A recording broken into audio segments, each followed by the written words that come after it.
Hello दोस्तों, एक मुहिम जोई के लिए तैयार हैं? हमारे साथ रहें, जो आने वाला है वो आपको पसंद आएगा। लामहदूद मुहिम जोई की लाइब्रेरी धुंधले पहाड़ों के दरमियान छिपे एक प्रस्कोन गांव में एक प्रासरार लाइब्रेरी के बारे में एक मशहूर कहानी थी। ये कोई आम लाइब्रेरी नहीं थी। लोगों ने कहा कि उसके अंदर हर किताब अपने कारीन को एक जिंदा है, जिरेनिया लेने वाली मुहिम जो दुनिया में ले जा सकती है। एक बरसात के दिन 12 साला महक और उसके वालिद जावीद जंगल में चहलकदमी के दौरान इस लाइब्रेरी में पहुंचे। महक ने अपने वालिद से कहा था कि वो उसे अपनी एक मशहूर कहानी सुनाए, और उसने मशूरा दिया कि वो उसके बजाय जंगल की तलाश करें। वो सतारों और अंगूरों से आरास्ता बल्लूत के एक बड़े दरवाजे तक पहुंच गए।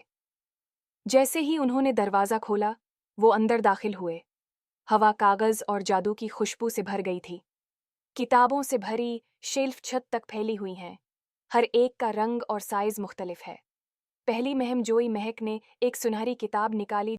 जैसे ही उसने उसे खोला, हवा का एक झोंका अन के गर्द घूम आया, जिसने महक और उसके वालिद को अपनी गिरफ्त में ले लिया। कुछ लम्हों बाद उन्होंने खुद को बादलों से घरा हुआ एक तैरते हुए जजीरे पर खड़ा पाया। स्काई राइडर्स, महक ने परों वाले घोड़ों पर उड़ते हुए लोगों की तरफ इशारा करते हुए कहा।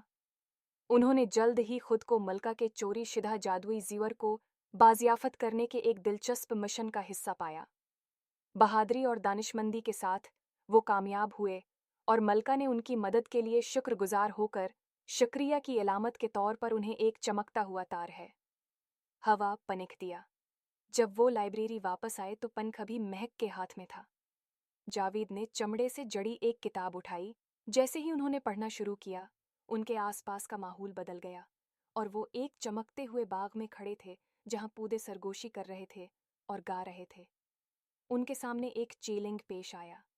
एक ऐसा फूल तलाश करें जो हर बीमारी का इलाज कर सके।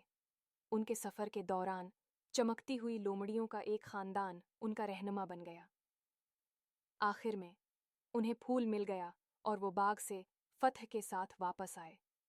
हर किताब उन्हें एक नई दुनिया में ले गई। कभी वो कज़ाकों के साथ तूफानी समंदर में सफ़र करते थे, दूसरे औकात वो रोबोट से भरे मुस्तकबल के शहरों की तलाश करते थे, और यहाँ तक कि एक जादुई बेकरी का दौरा करते थे जहाँ पाई बात कर सकते थे। लेकिन एक दिन उन्हें एक किताब मिली जिसका उन्वान था गैर तहरीरी कहानी। उसे खोलकर उन्होंने खुद को एक खाली दुनिया में पाया। आहिस्ता आहिस्ता अल्फाज बनने लगे, जिसमें महक के फनकार बनने के ख्वाब और जावेद की एक पुराने दोस्त के साथ दोबारा जुड़ने की ख्वाहिश को बयान किया गया। लाइब्रेरी ने उन्हें सिखाया कि कहानियाँ सिर्फ तफरीश के लिए नहीं होती, बल्कि वो खुद दरियाफत करने का एक जरिया होती हैं। जब वो जाने के लिए तैयार हुए तो बल्लूत के दरवाजे ने सरगोशी की।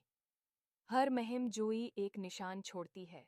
उन कहानियों को महफूज रखें और अपनी कहानियां बनाएं। इस दिन से महक और उसके वालिद जावीद गांव के मशहूर कहानी सुनाने वाले बन गए। उन्होंने दूसरों को तसव्वुर करने, ख्वाब देखने और अपनी मुहिम जोई तख्लीक करने की तरगीब दी। लाइब्रेरी छिपी रही, अगले मुजस्सिस ज़ायरीन का इंतज़ार कर रही थी, लेकिन गांव वाले जानते थे कहानियां जिंदा हैं, वो दिलों को जोड़ती हैं और तख़य्युल को रोशन करती हैं। अगर आपको लाइब्रेरी ऑफ अनलिमिटेड एडवेंचर्स मिल जाए तो आप सबसे पहले कौन सी किताब खोलेंगे? ज़ेल में तबसरे में अपने ख्वाबों की किताब का उन्वान लिखें। देखने के लिए शुक्रिया। हफ्ते में 2 बार मज़ीद महाकावी कहानियों के लिए सब्सक्राइब करें।